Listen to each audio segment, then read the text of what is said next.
Alright, so for those of you just tuning in, we're about to jump straight into Game 4 for the African Kingdoms Expert 3v3 Showcase, hosted by myself, Resonance22, and Robo, who will be joining me to co-cast today.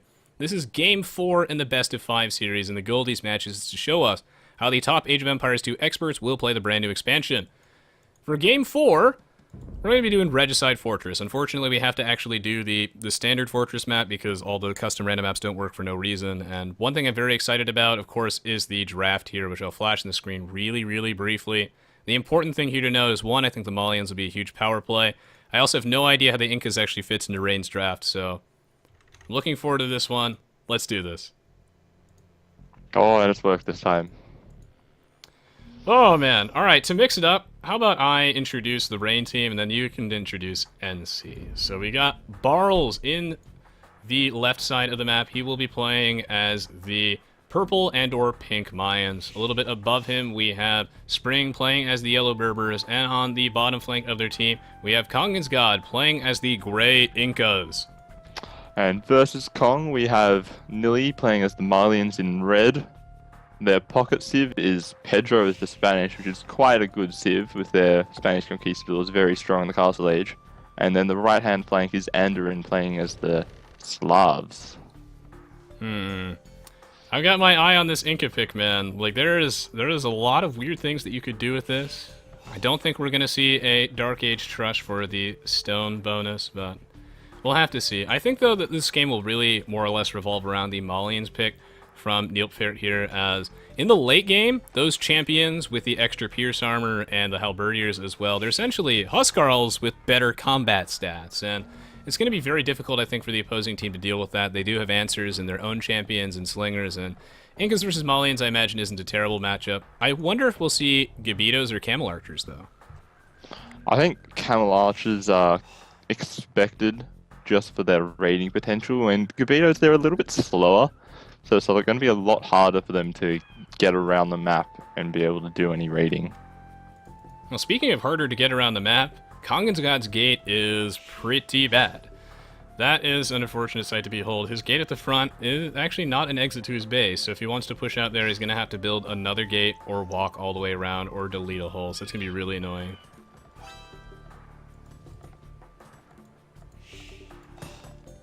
So we see all the players at the start, of course, scouting around with their king, because despite being a very pudgy man, he is in excellent physical condition, does run quite quickly, and has fantastic 20/20 vision.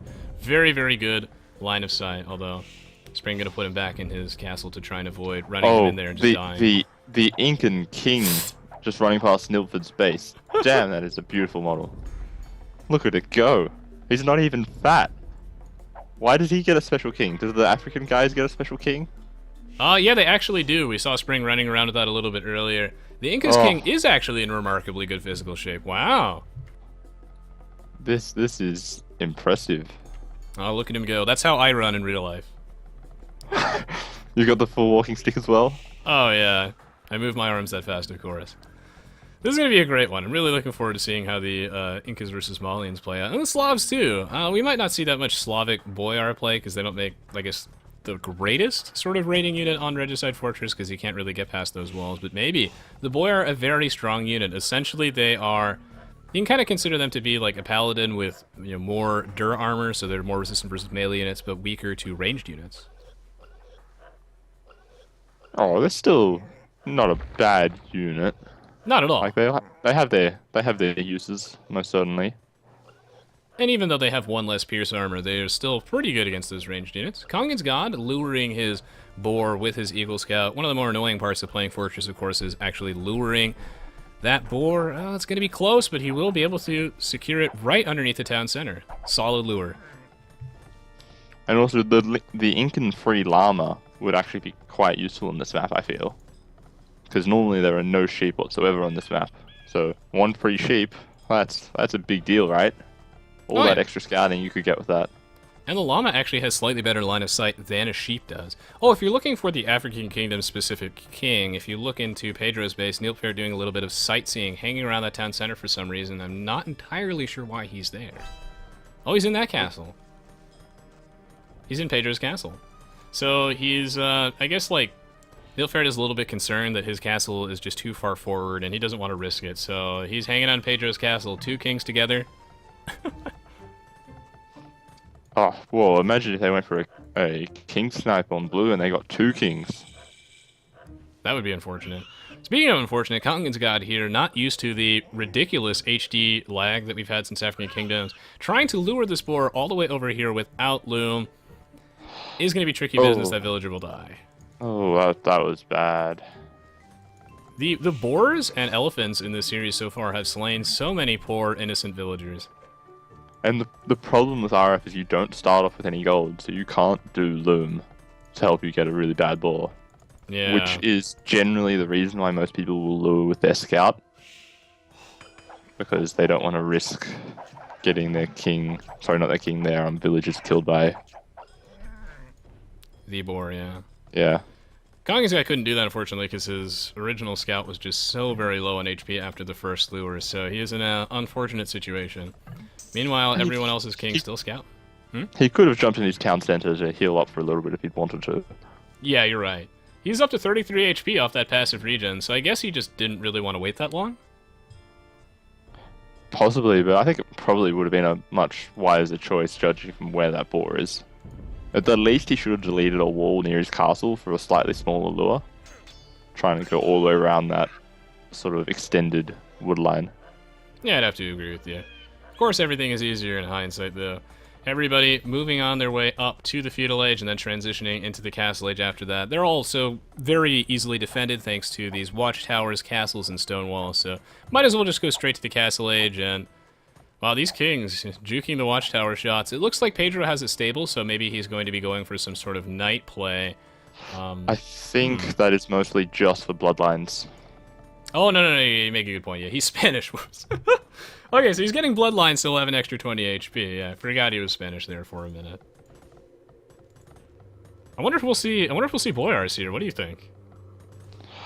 Ooh, maybe not early, because just like normal Teutonic Knights and Cataphracts, they're quite an expensive unit, and seeing as most of the other unique units we see are going to be ranged units, I don't think it'll really pay off that much, because their strength is mostly versus infantry and cavalry sort of units. Oh, Kong just killed his boar with the town center. God, it's that input delay. He's not used to it. Oh, that was... So that boar has killed a villager, an eagle, and then given him no food. Yep, that is one hell of a boar. And it looks like NC, once again, going for their patented team wall approach, which so far has been working out swimmingly for them, as long as they can get it off. The previous game, not so much. I'm looking forward to seeing where these players are going from here. It's particularly what the Inca's plan is. Honestly, I think it's probably going to be a sling. Because I don't see what you're able to do with the Incas in a castle age situation. Why not pick something like, I guess, the Indians for a stronger economy to sling? I'm not really sure. He's putting down a town center right now. I've got my eye on... Okay, so he's putting down another town center. He's on the flank, so sling will be a little bit more risky, too. Yeah, but I think it's possible that Nili might be slinging as well. Because that's what he has done so far in the other games. So I'm just got a feeling he might go for it again. Well, I'll be watching to see if there are any tributes floating around. Meanwhile, Pedro, of course, going for those conquistadors. Conquistadors a great choice on this map because you already start with the castle, so you don't need to invest any prior stone in them. And while they're ranged, they have fantastic combat stats for the castle age, so you can poke at villagers over the walls. And oh my goodness, yes! I knew. A part of me inside's like, I knew I was onto something with this fast castle age camel archer rush. It looks like the Berber Spring's making camel archers. And he's got bodkin arrow, but the problem is they seem to make it incredibly slowly. Yeah, and that's to balance out the fact that you can get Casbah, I believe, which makes your castles and your teammates' castles work 25% faster. With conscription means that they come out ridiculously fast in the Imperial Age, but in the Castle Age they make, unfortunately, a little bit slower. They do not have an attack bonus versus conquistadors, though, which Spring might not know, and it's not necessarily that intuitive. Really? I thought conks counted as cav archers. Not in Spaghetti Land, or maybe they got changed. This is so confusing. It is really confusing. Like, they get the cav archer armor. Oh, just making life difficult for us. or maybe it was changed because like the war wagon was changed. That's now classified as a cavalry archer because in the closed beta for African Kingdoms, which I helped balance a bit and test, camel archers didn't do anything versus war wagons or genitours, which are now cavalry archers for that sake. So maybe it's been changed, but at least in the beta they didn't do anything versus conquistadors, which I thought made the unit a lot weaker because I thought that they would be a pretty good counter, I guess, to the Spanish going for conquistadors in the Castle Age. But it so turns out this unit is best used as an answer to, I think, Mongol Elite Mangudai. Yeah, and is it just me or does it have a slower speed than the conquistadors? It might just. The thing with this unit is it has good enough combat stats that it's actually usable as a unit, but it's certainly no Mangudai, and wow, they keep missing these shots. We'll never know if they have an attack bonus versus conquistadors. And there's so many of them now that they're going to be doing too much damage to really tell. I don't think they do. That's unfortunate. Either way, this thing has respectable stats compared to the regular cavalry archer. The 1 extra attack, and eventually you can upgrade them to have HP regen. Pedro, there's no way he can fight this. Okay, yeah, that tickled. That didn't do anything. So, camel archers confirm no attack bonus versus conquistadors. Funny how Age of Empires 2 works like that. Either way, Pedro, under a lot of pressure as these ranged units are moving in. There's defensive Mangonel here for Andorra, and he's going to try his best to boom up and defend against this and perhaps make some plays later on in the game. No bloodlines yet for Pedro, as he just doesn't really have the resources for it, and these plumed archers trying to get in here, but the quick wall finally is going to block them off. Oh, well, I'm just hoping there'll be a good Mangonel shot. Oh, we're getting 2 vills, because Andrew hasn't done Loom. So it's very, very easy to raid versus the players who haven't got Loom yet. On Regicide, you do not start with the 50 gold that you need for Loom, and as a result, a bunch of those villagers are going to go down for free. I wonder if Spring made these thinking that since, well, the Conquistador is a unit on a horse, it's a ranged horse unit, shouldn't it be weak to this? No, because war wagons are, elephant archers are. I certainly assumed that, so I think that's quite a strong possibility. Genitors didn't exist before African Kingdoms in their current state, Xavier Tenka. So I'm talking about like the Berbers units. I don't know what they were considered in the code. I think actually the Camel Archer attack bonus is like manually coded or something. I'm not exactly sure how it works. The one that we had in the scenario editor, I don't know what that was classified as either. That was a militia that threw big giant ass javelins, wasn't it? Oh yeah, just like they did in history. Yeah. Well, it looks like Rain on the aggressive side, yet again, trying to zone Pedro off. So Pedro does have to walk back his guys. Spring's gonna have a lot of trouble reinforcing against this. I don't really think that this forward aggression will actually do that much versus Pedro, as Pedro does have a town center right there. It'll force a little idle time, but I don't think that'll make a huge impact. They can always run around the back of Pedro's base, around the edge of the water there, and move into Nili. And Nili is completely open the back of his base, seeing as they're team-walled. So that could be quite dangerous if they did that. Oh, but Pedro is not an idiot. He is in there building a palisade wall. Ah, yes. Pedro, not born yesterday, of course, does recognize this. And he's even building a second layer of palisades just to deny that level of mobility. And Spring and Barls are just trying to find a vulnerable spot in these defenses, but Endurance still has these gates. He still has a Mangonel. He's incredibly well defended. And these ranged units, not really going to accomplish that much here, but a huge army of plumed archers is moving out across the map. It is very large. I wonder if someone's going to make some petards and try to bust in somewhere. That would be an interesting play. Petards in African Kingdoms actually only cost 60 food as opposed to the normal 80, so they're at least a little bit more efficient. A petard bust here could be quite devastating.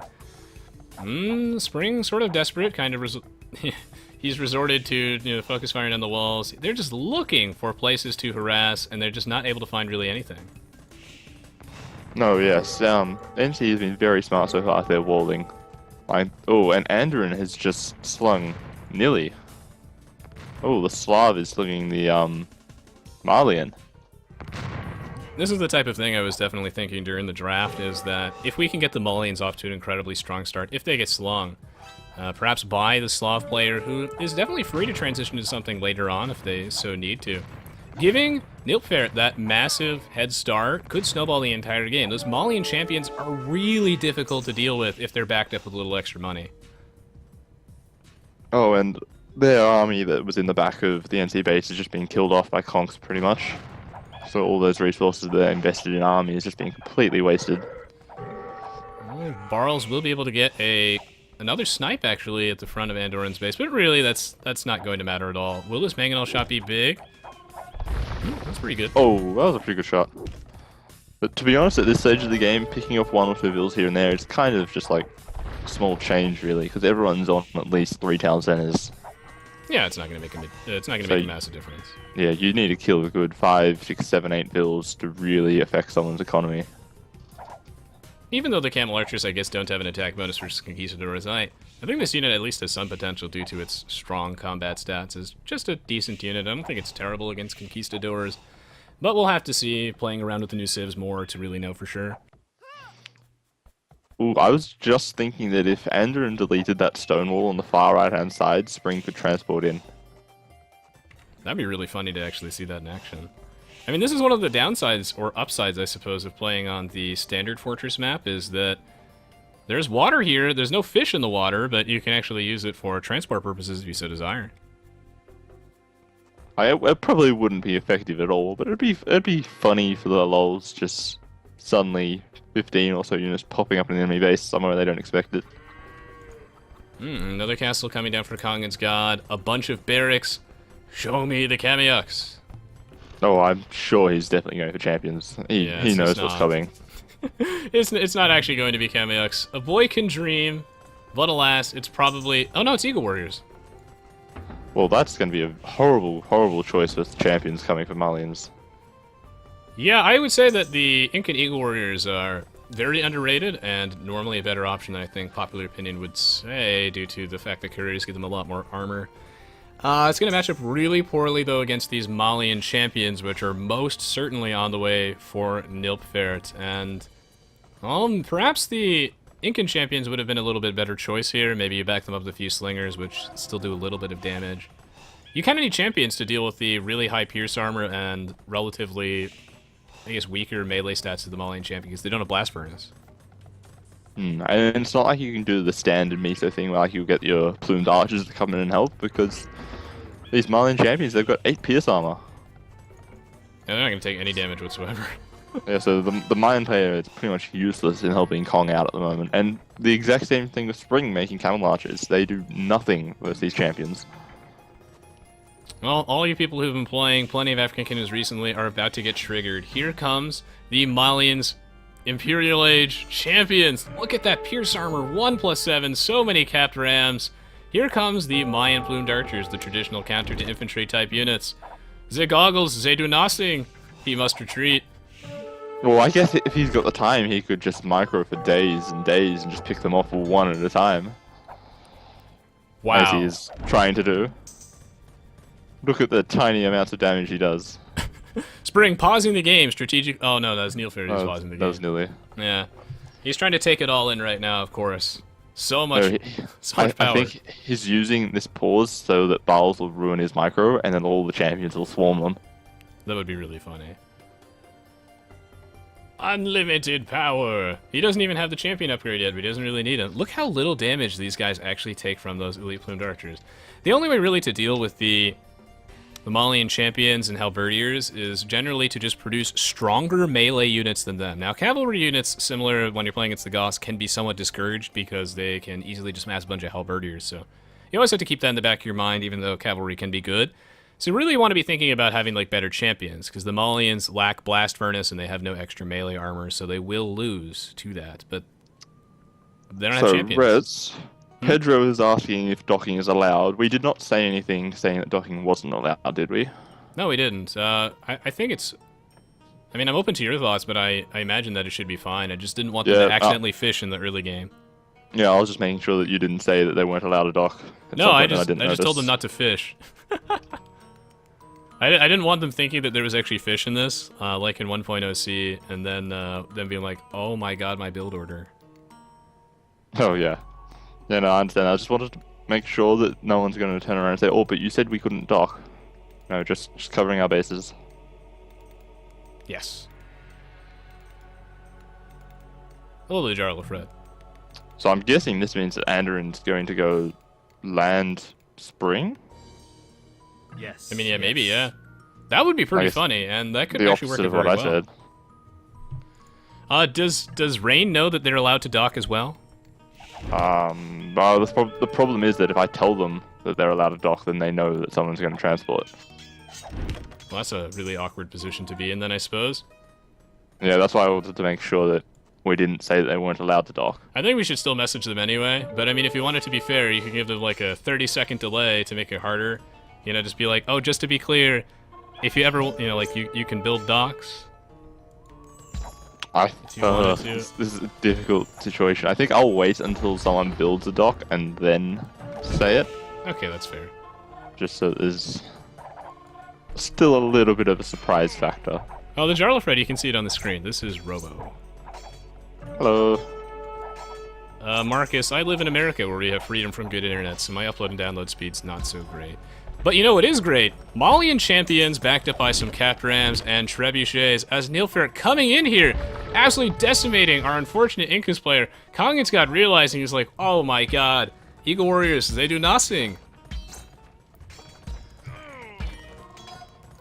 He doesn't even have the extra armor yet. Unfortunately, that's a lot of Elite Eagle Warriors, and he will at least be able to destroy all those siege weapons. But champions, I think, are going to be the way to go here, or he'll need some backup from Barles or something, but Barles only has plumed archers, which won't do anything. Oh yes, definitely. I think Pedro may be going for Canangelians. Spanish Canangelians. Chat telling me not to tell Possibly. them. I think it's cheating either way, Yes. because if you know, if Rain doesn't think that they're allowed to build docks, then that's not fair. So, yeah, just saying. Well, to be goes honest, I both think ways. the game is. I think it's pretty over at this stage. Yeah, I don't think it'll even matter. So. Well, it looks like Kongensgod gonna have a lot of trouble defending with these Eagle Warriors, and you know, Nilfgaard just running roughshod over the entire opposing team. This is what I feared, man. Those Malian champions, they're too strong, but here comes the Camel Archers. But the keyword is archers. These are all units that the Malian champions match up very favorably against. Oh yeah, Pedro's researching chemistry. I think Canangelians is the go. He's researching War Galley. Okay, maybe just Galleons. Maybe, do you need War Galley to get Canangelians? I don't think so. I don't think you do. Oh man, this is like every game of African Kingdom so far. What a sight to behold. The Malians, they're just too strong. Here comes the Camel Archers, and these guys are soaking up these attacks quite nicely. Well, to be honest, there is quite a lot of archers here, and the champions, they're sort of just streaming in one at a time. Yes. So it's not an absolutely horrible fight, but those onagers, if they get up any hits, they're going to be quite deadly. Varl says, good Huscarlo champs. Yes.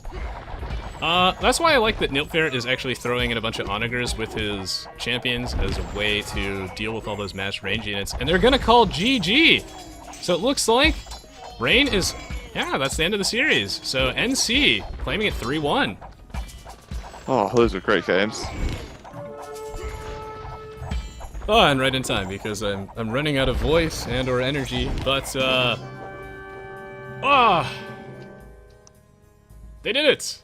So congratulations to NC for a pretty convincing victory in this game. So I guess we never had to deal with the whole docking shenanigans. Yeah, the Eagle Warrior choice unfortunately just didn't pan out. A lot of this comes with the fact that these guys are new to African Kingdoms. These are some of their first games with it. I know that NC did a little bit of practicing somewhat recently, and Spring did, but not every team member did, so... they're still getting used to the new metagame, and I look forward to perhaps doing another one of these in the future where we get to see how players have adapted to the Malian Huscarl metagame. I think I may have realized what they're doing. Are you still in the game? Oh, no. Whoops. Okay, well, Spring's king was in a tower near the water, and Spanish Canangelians get ballistics. Oh. And they had a scout stuck inside Spring's base earlier in the game, and they saw the king was in the tower. That's So they actually could have been brilliant. going for the ultimate king snipe.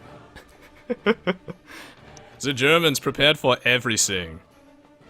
That is a really, really smart play there, and King Snipes and Regicide always get me excited. If you see the little flag on top of Watchtower, it can be, you know, it's basically a good indication that there's most definitely a king inside, and a lot of people try to put their king inside a Watchtower instead of a castle if they're massing their unique unit so that they don't accidentally ungarrison it and it dies. But in this case, we can see that Spring's King was actually very, very vulnerable, and I would have loved to see that, but that was just NC's backup plan.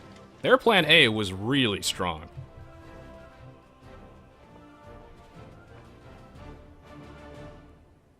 So do we want to do some interviews with the players?